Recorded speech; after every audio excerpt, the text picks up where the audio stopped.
Okay, so now that we've went through everything and we have brainstormed all together, I just want to ask you guys like some questions about the activity that we just did and some of your thinking along the process while we were doing this activity. So, what did you find difficult about this activity?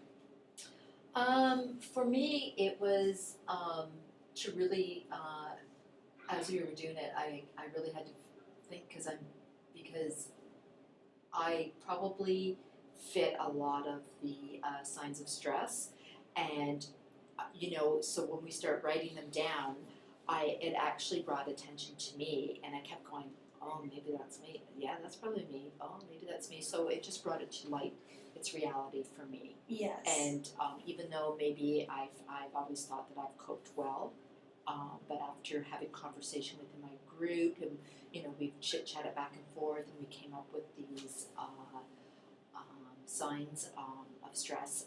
It really has made me realize that there are some things that I really do need to work on, just to make myself less stressful, just so I can have a healthier life. Because we all know stress is not good for you. Yes. It's like, to me, I think a saying was, it's like a walking time bomb sort of thing, right? So because it can take control of you and really hinder your lifestyle. So for me, I really need to look after me. So that's what this has done for me. And that's a great. I'm glad you found that was something that you want to work on, because that's what the whole group's about. It's about finding new ways, and you're really thinking about how you cope. You're really processing, okay, am I coping well or am I not? So it's a great self-reflection on how your self-regulation piece, your managing piece, it all plays in together, and how you're going to move on and deal with the next situation. Yeah. What's something that you found really easy about this activity? I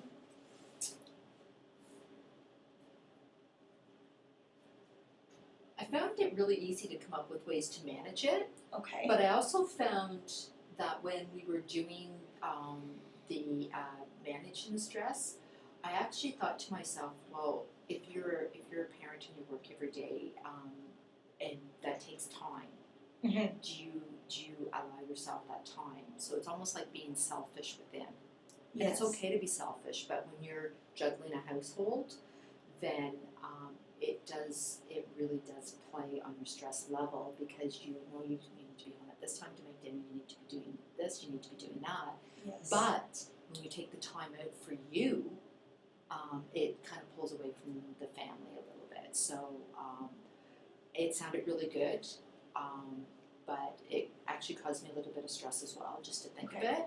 But I also know it's something that's manageable. So when I look at these are all manageable stress relievers. They really are. Like, they don't really take a lot of time.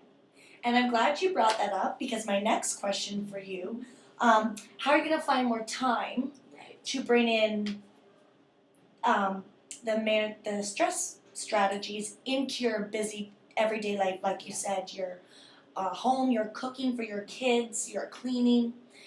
How do you think you would bring that in? Well, when we got to the part about walking, because we all know that in our everyday life, work life, home life, it does get overwhelming sometimes.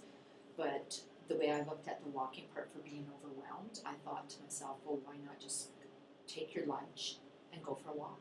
Great. So if you get that 30 minutes or an hour, whatever you're allotted, then you could just take that time and go for a walk, and that would really help you with. So when you come back to work, you're refreshed, and when you're driving home, then that's your time, that's your personal time before you even get home, before you start your next shift, let's say.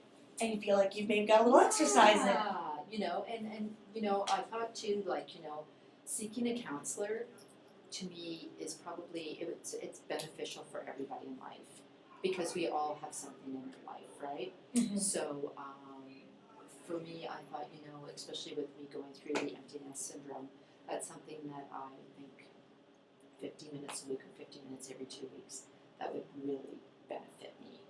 And I think I just need to be a little bit selfish. Yes, Yeah. and that's okay to, especially when you're stressed, you need time. Great, thank you. Now, My last question, which one do you think really sticks out for you? Something that you never thought but you think might be a good strategy to use in the future that you've learned here today? I think for me it would probably be, Think of your biggest stress up there. I'm thinking it probably would be when I get stressed out, I'm the type that I have the loss of appetite, and I don't sleep well. So I actually would put those two together. Yes. So for me, and I call myself a little bit of a coffee junkie because I like coffee, Yeah. and it keeps me going. But I also know it's not the best for you either. So I think just to maybe reduce some caffeine there, and maybe just set some meal times, whether it's just small portions, and make myself eat, and try to go to bed at the same time every night. Take a nice good book to bed with me, whatever that I can do. Because your body might not feel like it needs the food right That's then right. and it needs more caffeine, but Yeah. when you get your body on that level Yeah.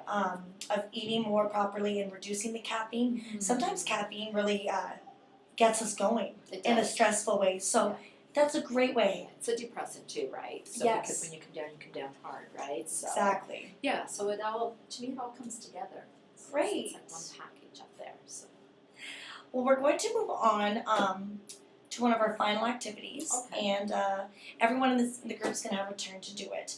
And I will lead the exercise for everyone. Okay. Okay?